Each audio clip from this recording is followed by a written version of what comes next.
The wonderful name of our Lord Jesus Christ, let us pray. Let the words of my mouth and the meditation of my heart be acceptable in thy sight, O Lord, my strength and my Redeemer. Lord Jesus Christ, as we read from the book of Hebrew, chapter 8, 9, 10, and 12 and 13, and it said 11, let the power of Holy Spirit weak, let no man, but the power of Holy Spirit reveal all the mysteries of the hidden manna of the book of Hebrew, so that we may understand it in a better way, and the message should reach each and every corner of the world.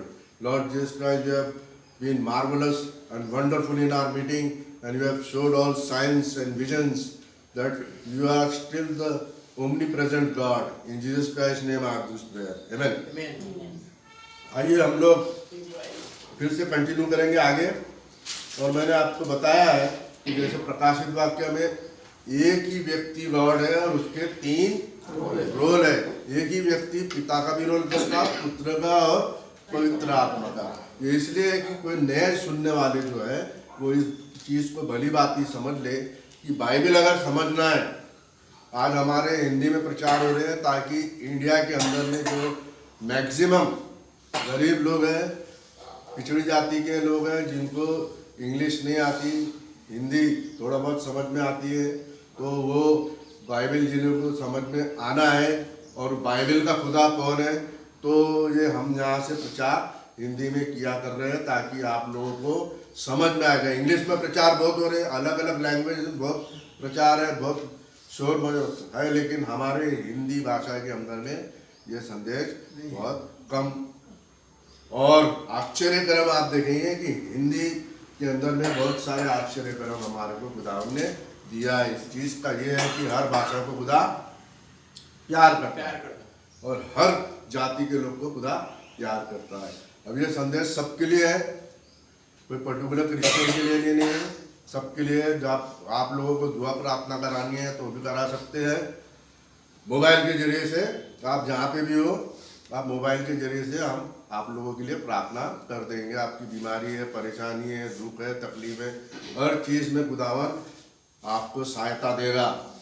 और आपको अगर प्रार्थना करानी रहे तो mobile number है 8600786277। फिर से बोलता हूँ, पेन पेंसिल ले लेना, 8600786277। ठीक है। आइए हम लोग अभी 8वें अध्याय से 9, 10, 11, 12, 13 वाला अध्याय के ऊपर में हम लोग आज मनन करेंगे, देखेंगे, सीखेंगे कि जो प्रचार हमने वन गॉड का किया, ये पुस्तक भी उस चीज को सपोर्ट करती है कि नहीं। आमेन।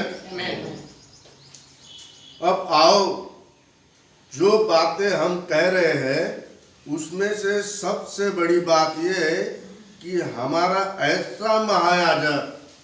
अब महायाजक से आपको क्या समझ लेना चाहिए? 1 नंबर पे पंखा चालू कर देना।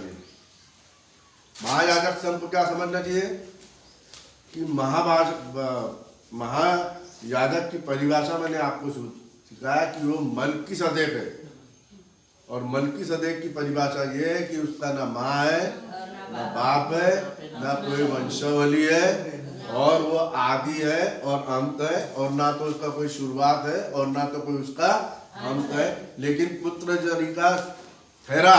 तो यहाँ पे आपने कंफ्यूजन में नहीं लाना है, पिता पुत्र पवित्र है, वो समझ में आ जाना चाहिए कि वो रोल है, पुत्र का भी रोल है, पिता का भी रोल है, और वो आदि से भी है, शुरुआत भी है, और उसकी शुरुआत भी नहीं है, और अनंत काल तक रहता है वो जीवित। इसी के लिए उसको महायाजक कहा गया और उसको पदवी दी गई है मलकीसदेक, मरने का नहीं, हमेशा के लिए जीवित, एंशिएंट गॉड, जीवित रहने वाला हमारा खुदावन है। ये बात समझ में आ गई?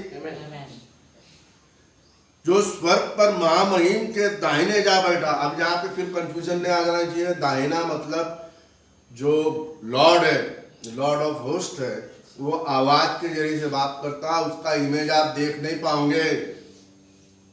इसके लिए पावर, राइट हैंड मतलब पावर, उसका सारा अधिकार प्रभु यीशु इस मलकीसदेक के पास में है। तो कंफ्यूजन आना चाहिए कि आप लोगों को? बिल्कुल नहीं आना चाहिए। दाहिना हाथ में ये मत समझ लेना है कि पिता बैठा है और उसके दाहिने हाथ में पुत्र बैठा है, क्योंकि मैंने आपको बताया आवाज में कोई इमेज नहीं होती है, ये आंखें नहीं देख सकती उसको। ऐसी आंखें हैं जो इनविजिबल वर्ल्ड के अंदर में वही चीज वहां पे सीमित रहती है। हम लोगों को देखने के लिए खुदावन ने क्या किया है, हमारा ये मरणहार देह को जब हम मरेंगे तो फिर से जब खड़ा करेगा तो तब खुदावन हमारे को अपने विजन के जरिए से आसमानी दृश्य भी दिखाएगा जो अभी हम देख नहीं पा रहे। तो वही देश का नाम क्या है, जैसे मूसा के समय में कानान देश है, तो हमारा हम यहाँ के क्या है, परदेसी है। ये देश हमारा नहीं है, हमारा देश कौन सा है, वो देश। तो वहाँ आपको ले जाएगा वो इनविजिबल वर्ल्ड वाली दुनिया के अंदर में, और फिर हम उसको देखेंगे और वो हमारा खुदावन होगा। ये सारी बातें आपको मालूम है। तो पावर आप समझ लेना कि कोई व्यक्ति नहीं है जो दाहिने में बैठा है, वो है हमारा प्रभु यीशु मसीह जो उस आवाज का इमेज है। इसी के लिए कहा जाता है उसका सारा पावर उसके पास में है, ठीक है। और पवित्र स्थान और उस सच्चे तंबू का सेवक हुआ जिसे किसी मनुष्य ने नहीं बनाया। अब ये मंदिर किसने बनाया था, सुलेमान का मंदिर मनुष्य ने बनाया। अब तीसरा मंदिर ये बोल रहे हैं फिर से बनेगा, फिर से वहां पे बलिदान होंगे और जो फिर से याजक आएंगे, फिर से वो लाल करोड़ काटी जाएगी। वो सारा चीज हो गया भाइयों और बहनों। यूट्यूब के अंदर में से और सारे संदेशों के अंदर में बहुत बार दिखाया जाता है कि फिर से वो तीसरा मंदिर बनेगा। नहीं, तीसरा मंदिर ये वाला बन रहा है जो आसमानी है, स्वर्ग पे बन रहा है वो, और स्वर्ग से नीचे उतर के आएगा। तो तीसरा मंदिर मनुष्य के हाथ से नहीं, यहाँ पे स्पष्ट रीति से लिखा है जिसे किसी मनुष्य ने नहीं वरन प्रभु ने खड़ा किया है। किसके हाथ का बना है ये, प्रभु के हाथ। तो वो स्वर्ग के अंदर में जब गया है ना, जब अपने आप को कुर्बानी देने के बाद में गया तो मंदिर क्या का पर्दा क्या हो गया। अभी आपको प्रभु बोझ देंगे अगले हफ्ते हम लोग शाम के समय में 5:30 बजे आ जाना, 6 बजे आपको प्रभु बोझ देंगे। वो क्या है, पहले आप रोटी क्यों खाते, पहले आजक आपको रोटी क्यों देता, पहला क्यों देता, पहले लहू क्यों नहीं पिलाता। ये बात समझ में आनी चाहिए ना। जब आप लोग प्रभु बोझ ले रहे तो आपको ये भी नहीं मालूम, कोने के सिरे का पत्थर भी नहीं मालूम और चोटी का पत्थर भी नहीं मालूम, तो फिर मतलब क्या होगा। ये वही मंदिर की बात कर रहा हूं मैं कि सामने जो था पर्दा वो काय का था, यीशु मसीह के चमड़े का था, मांस का है वो। सामने का पर्दा क्या है, कर दो यीशु मसीह का भाई, हमारे चमड़ा है, ये मांस है, खुदा का शरीर है वो। इसी के लिए रोटी पहली खाई जाती। जब खुदावन ने क्रूस पे अपनी जान दी और जब वो मरा तो आसमान से क्या हुई, अपनी आत्मा दी और क्या हो गया, पर्दा, वो उसका शरीर कटा। इसके लिए रोटी तोड़ते हुए हम क्या करते हैं, ये आपकी देह को दर्शाती है। सूखी मुखी रोटी, टेढ़ी रोटी आपकी देह को काटते हैं और उनको जैसे मंदिर का पर्दा फड़ा तो हम उसको काटते हैं। तो क्या है वो, उसका शरीर। तो पहले क्यों रोटी दी जाती, क्योंकि पहले मंदिर पर्दा था, खुदा का शरीर। उस शरीर के बिना कोई अंदर आ नहीं सकता था। फिर बाद में क्या होता है, उसका लहू अंदर पहुंचाया जाता था पर्दे के भीतर। सोने की वेदी है और वाचा का संदेश था। पर्दे के 2 पर्दे, पहला पर्दा जब तक है तब तक कोई भी मदद नहीं मिलेगी। पहला तंबू फाड़ के जब अंदर जाता है तो वो दूसरे जो पर्दा है उसको भी वो अलग करता है, और वह परम पवित्र स्थान। तब खुदावन अपने आप को दर्शन देता है। वो है हमारा प्रभु भोज। समझ में आया, तब आप एंट्री लेते हो। वही सिद्धांत को आप करते हो जो आप लोग प्रभु भोज के अंदर में करते हो। यीशु मसीह ने अपना प्राण दिया, सामने का पर्दा क्या हुआ, हट गया, 2 भाग हो गया। तो रोटी आप तोड़ते हो, 2 भाग कर देते हो। 2 भाग करता हूं ना मैं, बुरा की बुरा ऐसा तोड़ता हूँ, देता हूँ क्या, सबसे पहले उसको 2 भाग करते हैं। अभी हम लोग क्या करेंगे, हमारे जो भाई लोग हैं, जो पास्टर लोग हैं, उनको ये विधि का फोटोग्राफी करके उसको लोड करके देंगे ताकि हमारे जो भाई है इसी रीति से प्रभु भोज दे। क्योंकि प्रभु भोज ले, क्योंकि सारी मैच क्या है, विलम्ब छाट से भरी है। जब तक सच्चाई आप नहीं जानोगे, उसका अर्थ नहीं समझोगे, तो जैसे ही आपने रोटी खाई तो क्या हो गया, पर्दा।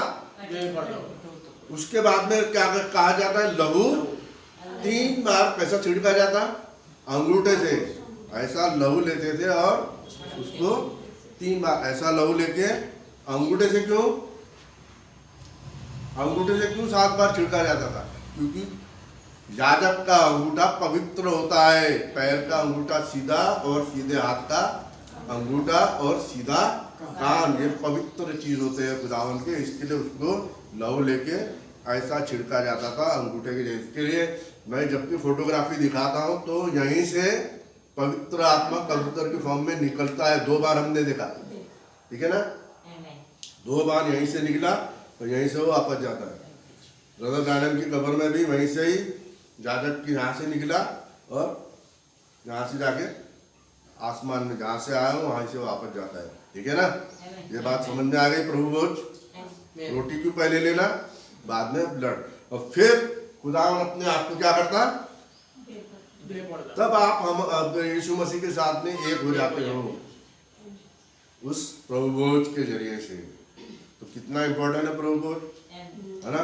तो ऐसा कब करना, जब आप समय को आते आते देखोगे, जब आपको लगेगा छुटकारा। अभी हमारे को समय छुटकारा कैसे क्या आ गया है, हमको कैसे समझ में आ गया, क्योंकि एंड टाइम मैसेज के अंदर में हमारे इस संदेश के जरिए से खुदावन ने अपने आप को विजन के जरिए से 2-3 बार अपने दर्शन को प्रूफ कर दिया है कि, और हम वही संदेश दे रहे हैं कि प्रभु यीशु मसीह का आगमन कितना नजदीक आ गया है। थोड़ा समय है बाकी, बहुत ही कठिन समय में हम लोग गुजर रहे हैं और ये विश्वास से कोई हमको वंचित नहीं कर सकता। हमारा विश्वास ही सबसे बड़ा चीज। अभी यहाँ देखेंगे आपको 1 गॉड समझा रहा हूँ मैं, ठीक है ना। ट्रिनिटी फॉर्म में है लिखा, लेकिन वो चीज पे अपने ध्यान नहीं देना। हमारा क्या ध्यान है, 1 गॉड एंड 3 रोल्स। एक ही व्यक्ति है और उसके 3 अदा कार्य है जो अदा करता है, वो एक साथ करता है। और पवित्र स्थान और सच्चे तंबू का सेवक हुआ, जिसे किसी मनुष्य ने नहीं वरन परमेश्वर ने खड़ा किया है, ठीक है ना। तो वो कौन सा मंदिर है, वो यहीं से उसने वो मंदिर को खड़ा कर दिया। और हम लोग क्या करते हैं, विश्वास के जरिए से, प्रभु भोज के जरिए से उसी मंदिर को हम लोग स्मरण करते हैं, याद करते हैं। और ये मंदिर फिर कहाँ तैयार हो रहा है, आसमान में। अभी आपको और समझाऊंगा कि कैसा यहाँ से आसमान से मंदिर तैयार हो रहा है, ठीक है। अब ये बात समझ में आ लेने कि मंदिर मनुष्य नहीं बनाएगा, मंदिर खुदावन बना रहा है और वो बन चुका है। उसकी क्रूस पे कुर्बानी देने के बाद से अभी वही दृश्य को जब हम कर रहे हैं तो उसी को फॉलो करते हैं। और वही दृश्य को प्रभु यीशु मसीह क्या कर रहेगा, आसमानी रूप में, क्योंकि वो इस हाथ से बनाए हुए मंदिर में नहीं प्रवेश किया। कहाँ प्रवेश किया, आसमान में, जहाँ हमको प्रवेश करना है। तो ये वही परम पवित्र स्थान वाला मंदिर, खुदावन का सिंहासन। क्योंकि हर एक महायाजक भेंट और बलिदान चढ़ाने के लिए ठहराया जाता है। भेंट और बलिदान क्या थी,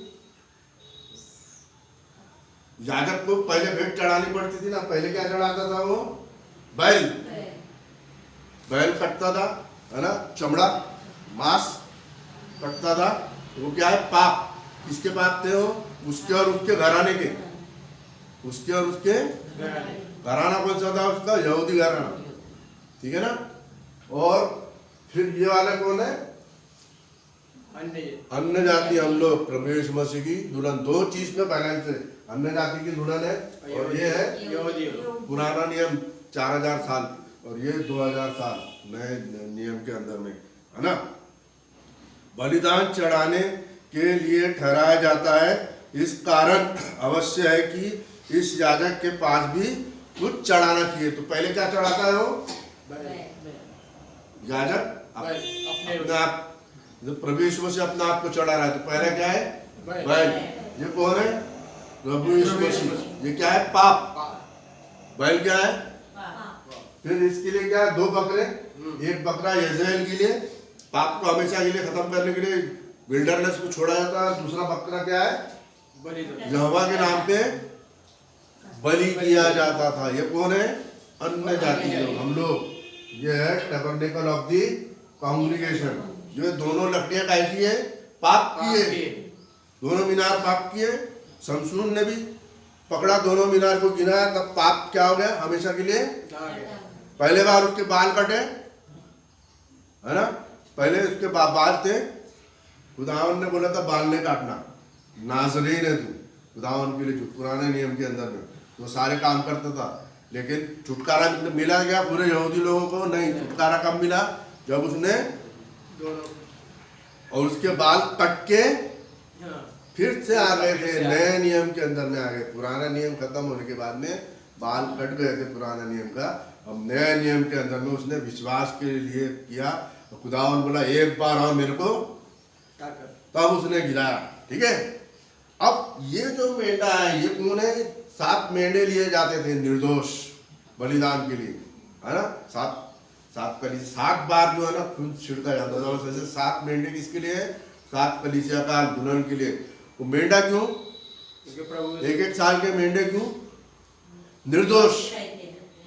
ये तो पाप के, पर ये निर्दोष में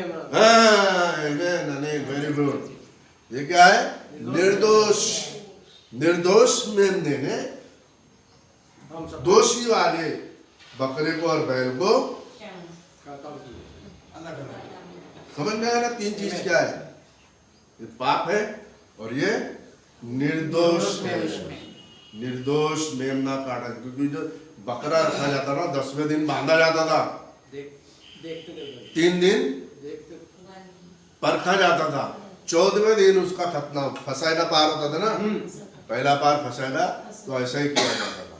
देखने के बाद में तो वो मेंढा जो है वो निष्पाप बिना पाप के था, और वो आपको समझ जाना चाहिए कि वो निर्दोष मेमना था, जिसके ऊपर में उसने सारे पापों को निर्दोषता की वजह से उसने समाप्त किया। तो ये दोनों का लहू मिल के आता है और वेदी पे छिड़का जाता है ना? प्रायश्चित के ढकने के ऊपर में और साक्षी पत्र पे, और फिर कहाँ छिड़का जाता है? सोने की वेदी पे। ये सोने की वेदी में ये सारा हट जाता, सिर्फ ये रह जाता है। और ये 4 करूब है, और फिर 24 जो धनुष को दर्शाता है। कौन सा धनुष? मेघ धनुष। राउंड है ना, वो पूरा सर्कल है। और 24 प्राणी, ये जो है ना एल्डर्स, ये लोग कौन है? 12 चेले और इसमें 7 दूत है खुदावन के, 7 एंजल्स, अर्थली एंजल, और उनके अंदर आत्मा प्रभु यीशु मसीह। जैसे शमशून की 7 लटें थी, वो बकरा जब जीवंत होता है, तो वो जब जीवंत होता है ना, मर के जी उठता है, खून से सना हुआ, तो उसके सर पे कितने सिंग थे और कितनी आगे थी? वो दोनों पवित्र आत्मा को दर्शाती है। सिंह भी, सिंह से लड़ाई होती है और आंखों से दिखता है। अब आपको जो मैंने दृश्य दिखाया 3 पशु का, 3 दिख रहे हैं ना, 1 2 3, चौथा समझ में नहीं आ रहा है। ये दृश्य बहुत इंपॉर्टेंट है। ये मैं कभी फिर से लूंगा आपको कि जब हम लोग यहेजकेल की किताब पढ़ेंगे, तो पहले अध्याय के अंदर में तो बैल है, क्या बोलते हैं, मनुष्य है, शेर है, मनुष्य है, बैल है और उकाब है। लेकिन 10वें अध्याय के अंदर में 4 प्राणी जो है ना, बैल के जगह में करूब बताया गया है। क्या बताया गया? तो पहले क्या दिखाया है? उसके अंदर में मनुष्य है, और मनुष्य के दाहिने हाथ में शेर है ना, और उल्टे हाथ में बैल है, और सामने उकाब है। यहेजकेल पहले में। लेकिन यहेजकेल 10 के अंदर में क्या है कि करूब दिखाया गया। पहले क्या दिखाया गया? करूब। फिर क्या दिखाया? मनुष्य दूसरा। फिर क्या दिखाया गया? शेर। पर उकाब जो है ना, वो नहीं दिखाया गया।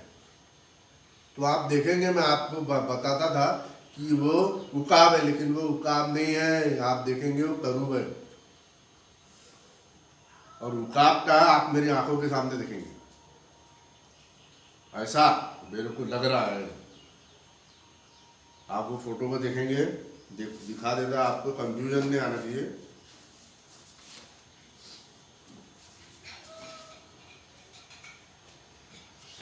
ये जो फोटो है चार होना चाहिए।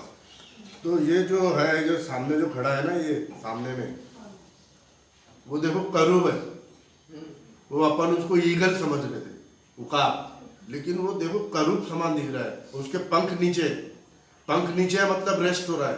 और पंख ऊपर है तो आसमान में उड़ा, ऊपर नीचे जाते हुए। और दूसरा कौन है? मनुष्य, क्लियर दिख रहा है आपको। और तीसरे में कौन है? शेर, कान दिख रहे हैं ना शेर के। पर इधर साइड में जो है ना, यहाँ पे ये जो है, यहाँ पे उकाब नहीं नजर आ रहा है, क्योंकि उकाब की अभी हिस्ट्री चालू हुआ। आज के समय में कौन काम कर रहा है? तो ये बात है कितनी सच है। ये एजेकिएल 10 के अंदर में दिखाया गया। मैं पढ़ रहा था तब मेरे को ये दिखा। ये देखो उकाब है क्या? वो करूब समान दिख रहा है, पहला वाला प्राणी, फिर मनुष्य, फिर शेर और फिर उकाब। तो ये सारी बातें खुदावन अपने आप में हमको दर्शन में दिखाए। मेरे हाथ की नहीं है काइंड इन्फॉर्मेशन, ये मैं कुछ करता नहीं हूँ। जो हो रहा है सारा आसमानी दृश्य है, खुदावन अपने आप को विजन के जरिए से समझा रहा है। क्योंकि अभी छुटकारे के पहले तैयार होके जाना है। आसमान में सब बड़ा शोर खराबा हो रहा है, मैंने कहा था प्रेजिंग का। और आप लोग यहाँ प्रेजिंग नहीं करते, आप वहाँ जाएंगे तो अटपटा महसूस करोगे। तो प्रेजिंग करने में आप कंजूसी मत करो, ठीक है? ये बात समझ में आ गई ना? आगे बढ़ेंगे अभी। वे स्वर्ग में की वस्तुओं के प्रतिरूप और प्रतिबंध की सेवा करते हैं। जैसे जब मूसा तंबू बनाते पर था तो उसे यह चेतावनी मिली, देख जो नमूना तुझे पहाड़ पर दिखाया गया था उसके अनुसार सब कुछ करना। पुराना नियम क्या था? फिर बिल्कुल स्ट्रिक्ट था। जैसे नमूना दिखाया गया वैसे उसने, खुदावन ने मूसा के जरिए से, वैसे ही मूसा ने उस नमूने को तैयार किया, वैसे ही उसने किया। नमूना क्या था? सोन पीतल की वेदी, और इसमें बलिदान दिए जाते थे, है ना? फिर बाहरी आंगन था ना, पीतल की वेदी, पानी का हौद, हाथ धोने के बाद में, ये बपतिस्मा को दिखाता है, शुद्ध होता करता है ना पानी, बिना शुद्ध ये अंदर नहीं जाते थे। शुद्ध होने के बाद में बपतिस्मा से आपको शुद्धि मिलती है, फिर आप अंदर, फिर ये पर्दा हटता है, बिना लहू के नहीं हटता है। जो लहू अंदर जाते थे ना यहाँ पे, वो उनका मांस बाहरी आंगन में जलाया जाता था। जिसका लहू नहीं आता था उसको यहाँ जलाया जाता था, पर जिसका लहू एंट्री लेता था, क्योंकि प्रभु यीशु मसीह हमारा बाहरी आंगन में क्रूस पे लटकाया गया, मंदिर के अंदर में नहीं लटकाया गया, इसके लिए वो चीज को दर्शाता है। ये जो आंगन है कोर्टयार्ड है, ठीक है ना? फिर ये यहाँ तक तो याजक लोग जाया करते थे, लेकिन परम पवित्र स्थान में साल में एक बार महायाजक जाया करता था, ठीक है ना? उन याजकों से बढ़कर सेवा यीशु मसीह को मिली, क्योंकि वह और भी उत्तम वाचा का मध्यस्थ ठहरा। तो ये जैसे परफेक्ट थी, है ना, बिल्कुल नियम के अनुसार बनी थी, वैसे ही हमारे प्रभु यीशु मसीह का जो मंदिर है वो भी परफेक्ट बना हुआ है, बिल्कुल डॉट टू डॉट के साथ में। उसका एक भी बिंदु और मात्रा बिना पूरा हुए नहीं टलेगा, और उत्तम प्रतिज्ञाओं के सहारे बांधी गई थी। पहली बार वाचा बांधता है ना, तो कौन सी वाचा थी? पुराने नियम की। दूसरी बार कब वाचा बांधता है? जब उसका बेटा मरो हुओं में से जी उठता है, तब फिर एक और वाचा बांधता है, और वो फिर सच्ची वाचा होती है ना? फिर उत्तम प्रतिज्ञा की वाचा बांधी गई, सर्वश्रेष्ठ। क्योंकि यदि वह पहली वाचा निर्दोष होती, है ना, तो दूसरी के लिए अवसर ना ढूंढा जाता, पर वह उन पर दोष लगा कर कहता है, प्रभु कहता है, देखो वे दिन आते हैं कि मैं इस्राएल के घराने के साथ और यहूदा के घराने के साथ नई वाचा बांधूंगा। पुराना नियम के अंदर में आज भी लोग खड़े हैं, 10 आज्ञा कोई फॉलो नहीं कर सकता, सबके अंदर में पाप बने हुए है ना। जब पापिन स्त्री को पथरवा किया जा रहा था, बोले ये व्यभिचार में पकड़ी गई यीशु मसीह के समय में, चेतानंद सुन रहे हो मेरे? तो सब लोग उसको पथरा करके मार रहे थे, तो यीशु मसीह ने क्या किया? जमीन पे लिखना है। पुराना नियम लिखा। क्या लिखा? पत्थर तो मारो, पत्थर तो मारो, लेकिन पहला पत्थर वो मारे जो निर्दोष है, जिसने कभी पाप नहीं किया, वो पहला पत्थर मारे। तो उनको अपने सारे पाप क्षमा एक एक करके सब। अब स्त्री ने पाप तो किया था, तब नया नियम भी लिखता है वो। तो नए नियम के अंदर में जा तेरे पूरे पाप क्षमा, बोलता है ना वो, बोलता है जा तेरे पूरे पाप क्षमा, आज से तू पाप नहीं करना और अच्छी जीवन, अच्छी स्त्री का जीवन व्यतीत करना। उसका मतलब क्या था? प्रभु यीशु को इसी को समझ लेना। अब से तू व्यभिचार, मूर्तियों से पीछा छुड़ाना, त्रिएक देव से पीछा छुड़ाना, पिता पुत्र पवित्र आत्मा को नहीं, सिंगल गॉड के ऊपर में विश्वास करके जीवन बिताना, है ना। क्योंकि वो पाप करती थी ना। कौन सा पाप करती थी? बहुत सारे मूर्ति पतियों के साथ में थी, व्यभिचार में पकड़ी गई थी। उस पाप को खत्म करके तू एक ही सिंगल व्यक्ति के साथ में तू रहना, ठीक है। अब नई वाचा क्या बढ़िया है ना। आज लोग दोष लगाते हैं पास्टर के ऊपर, पास्टर जो ऑर्डेंड पास्टर है उसके ऊपर में तू हमारे दोष और उंगलियां नहीं उठती। काइंड इन्फॉर्मेशन तो आप लोग ऐसा मत समझ लेना, क्योंकि मूसा के तरफ और हारून के तरफ जब उंगलियां उठती है तो सारे के सारे क्या हो जाते हैं? मरी के अंतर्गत मरते चले जाते हैं। जब खुदा के सामने अविश्वास दिखाते हैं तो फिर खुदा मूसा को उनके लिए प्रार्थना करना पड़ता, हारून को क्या करना पड़ता? दूध जलाना पड़ता, जिसके वजह से फिर वो खुदा को शांति मिलती है। क्योंकि फिर प्रभु यीशु मसीह का कुर्बानी को खुदावन याद कर लेता है। जैसे वो धूप जलाता है तो क्या याद करता है वो? प्रभु यीशु मसीह की कुर्बानी, लहू की कुर्बानी। बिना लहू के कोई छुटकारा नहीं है। क्योंकि यदि वह पहली वाचा निर्दोष होती तो नया नियम को आने को कोई मतलब देता। प्रभु यीशु मसीह को क्रूस पे चढ़ाने की आवश्यकता ही नहीं थी, क्योंकि एक भी व्यक्ति अगर खरा निकल जाता तो क्रूस पे वो इल्जाम लगा देता, लेकिन कोई भी खरा नहीं निकला।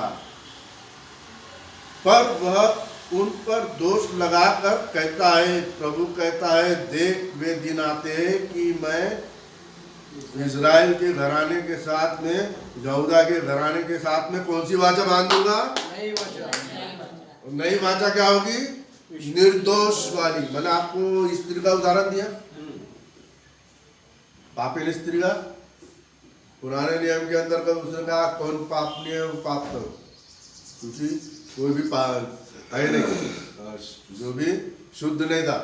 जो शुद्ध है वो, जिसने पाप नहीं किया वो पत्थर मारे, कोई भी नहीं निकला, सब एक एक करके निकल गए।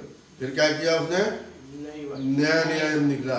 नया नियम के अंदर में जिसने विश्वास किया पूर्ण छुटकारा उसका हो गया, ठीक है। क्योंकि यह वो वाचा के समान ना होगी जो मैंने उनके बाप दादा पुराना नियम के अंदर में इतना जीवन था नहीं। और सारे लोग कानान देश पहुंचने से पहले एक एक करके सारे खत्म हो गए। सिर्फ 2 जन कानान देश पहुंचते। कौन थे वो? कालेब और जाशुआ। बाकी सब जंगल में ढेर हो जाते। 20 साल के ऊपर है, नीचे जो थे वाचा जब बांधी गई वो लोग बचे।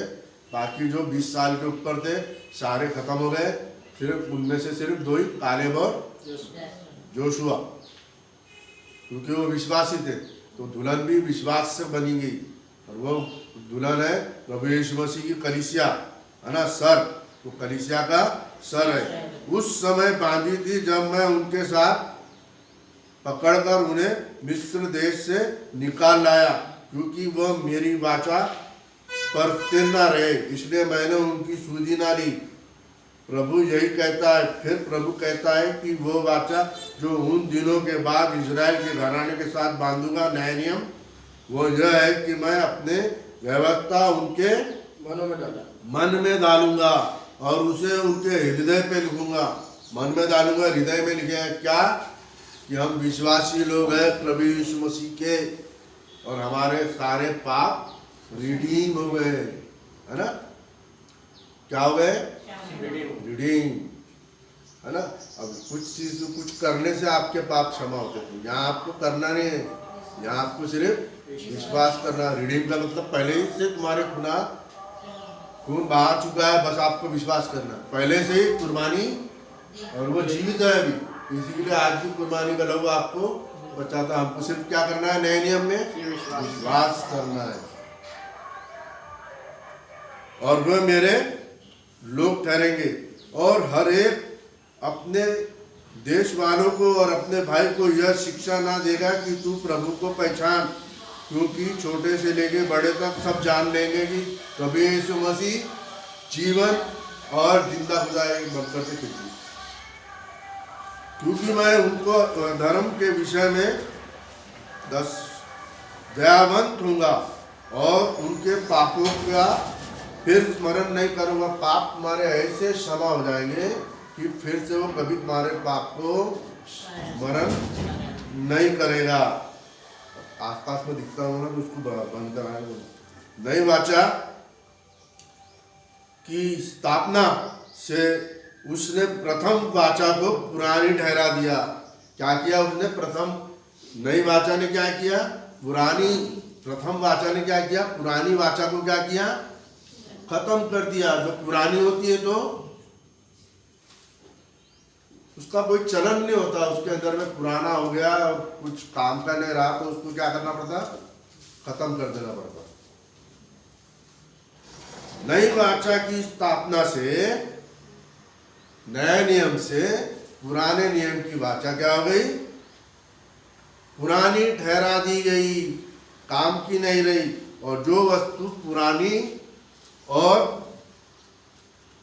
जीर्ण हो जाती है, काम की नहीं होती है, उसको क्या किया जाता है?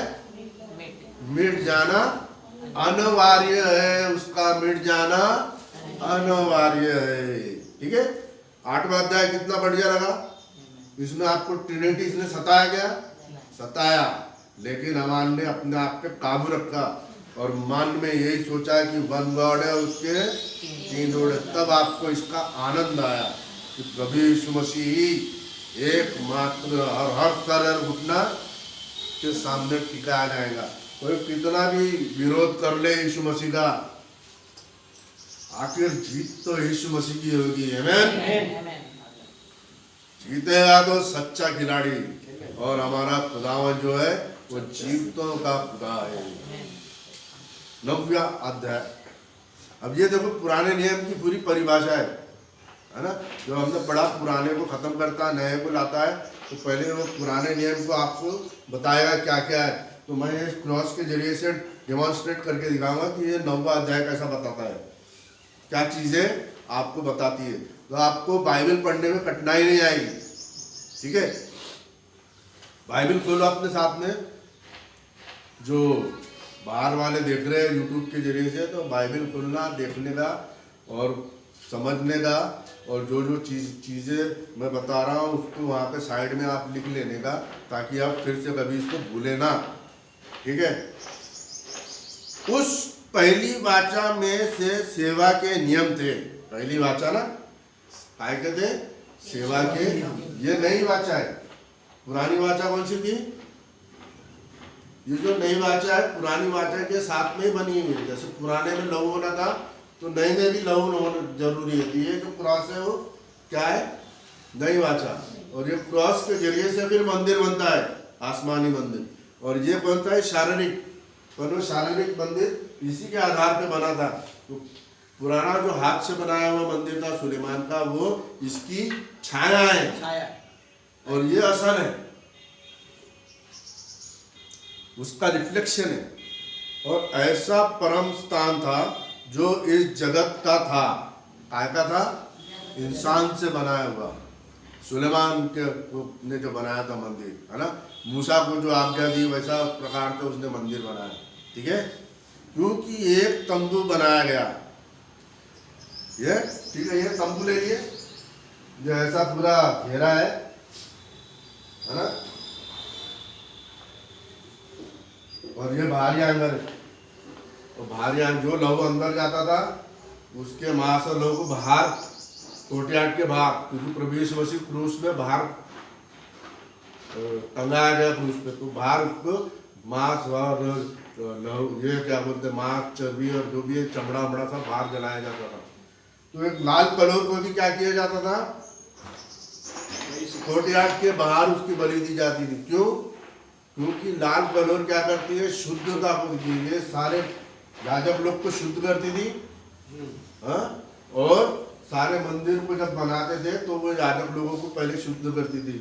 कोई जो जिससे पाप हो गया, जिससे कोई मुर्दों को छू दिया, किसी याजक ने जो कुछ कर दिया, तो वो लाल कलोर की राख से तो वो कैथलिक लोग उसको ऐश वेडनेसडे करते हैं ना, उसके जरिए से वो राख को बताते हैं लाल कलोर की राख। वो अंदर थोड़ी लगाया जाता था, बाहर लगाया जाता था, और उसको याजक लोगों को लगाया जाता था जो पापी है, जिन्होंने पाप किया, ताकि वो शुद्धता से हो जाए।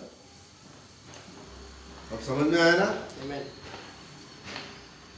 क्योंकि एक तंबू बनाया गया, ठीक है, तंबू बनाया गया। पहला तंबू में दीवट, ये तंबू है ना, तो ये तंबू में पर्दा होता था, है ना, पहला पर्दा।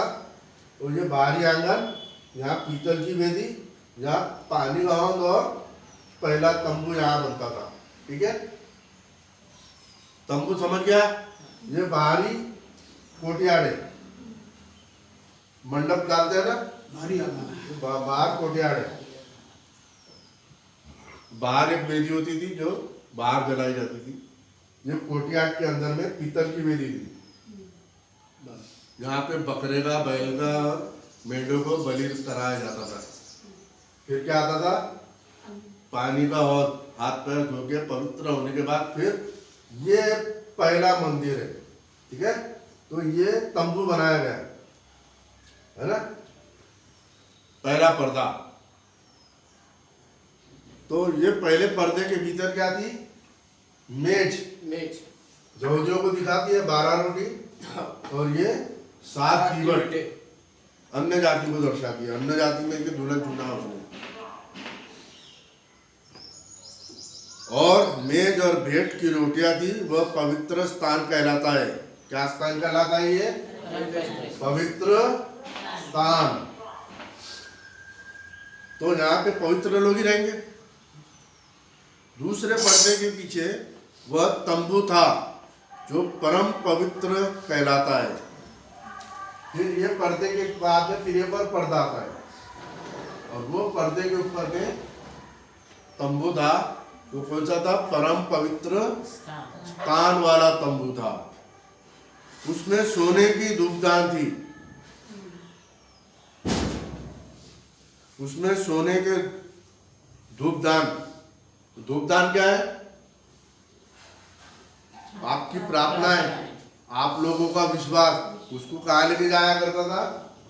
अंदर परम पवित्र स्थान खुदावन के पास में, ताकि आपका मेल हो जाए। छुटकारे किए हुए लोग है वो परम पवित्र स्थान में वो धूपदान, समझ में आए? और वो धूपदान क्या है? प्रभु यीशु मसीह का क्रूस में झूलना। उसको ऐसा ऐसा झुलाते थे ना, है ना, झुलाते थे ऐसा ऐसा करते ना, क्रॉस के समान। पहली लकड़ी, दूसरी लकड़ी, ऐसा ऐसा ऐसा ऐसा झुलाता है ना याजक। वो धूपदान कहाँ लेके जाते हैं? ऊपर में। तो कौन लोग है? आपका विश्वास। और चारों ओर सोने से मढ़े हुए वाचा का संदूक, और उसमें मन्ना से भरा हुआ सोने का बर्तन, और हारून की छड़ी जिसमें फूल आ गए थे, और वाचा की पटिया। तो पहले क्या था उसके अंदर में? ये साक्षी पत्र। साक्षी पत्र क्या होता है? नहीं, की गवाही वाचा वाचा गवाही जो है है ना, वाचा बांधते हैं। वाचा प्राचीन पहली वाचा उसने पुराने नियम में बांधी, बाद में उसने नई वाचा का बांधी क्रूस पे। पंखा बंद कर दे और वो खोल ले, गया ठीक है। और उसके अंदर में क्या था, साक्षी पत्र के अंदर में प्रायश्चित का ढकना, 2 करूब होते थे। क्या होते थे? 2 करूब। अब मैंने देखा मेरे पुराने संदेश के अंदर में करूबों को आंखों के ऊपर में ऐसा ऐसा करते हुए देखा, उसको पंख के साथ में और करूबों के साथ में, और वो मेरे समझ में नहीं आ रहा क्या क्या है वो। ये करूब है और फिर उकाब भी है, क्योंकि अभी जो आत्मा प्रभु यीशु मसीह की होगी वो कौन सी होगी? उकाब भी दिखेगा, और पवित्र आत्मा डव के अनुसार भी दिखेगा। ये सारी चीजें वो दिखेगी उसको। कहाँ पे थे हम लोग? रोटियों के अंदर में थे ना, मेंढा, और उसमें सोने के दीपदान थे, और चारों ओर सोने से मढ़ा हुआ वाचा का संदूक, ठीक है। तो पहले हमने क्या बात पढ़ा? पहले क्या पढ़ा हमने? पहली बात और उसमें सोने के धूपदान के बारे में पढ़ा है, पता है मुझे। धूपदान ना, धूपदान क्या होता है? नहीं, सब लोग की प्रार्थना हाँ, वेरी गुड।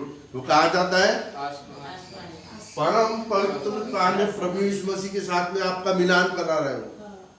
प्रभु यीशु मसीह पहचान करा रहा है, ओळख, पहचान, आमना सामना, ये मेरे लोग है। और वो कौन करता है? एडवोकेट।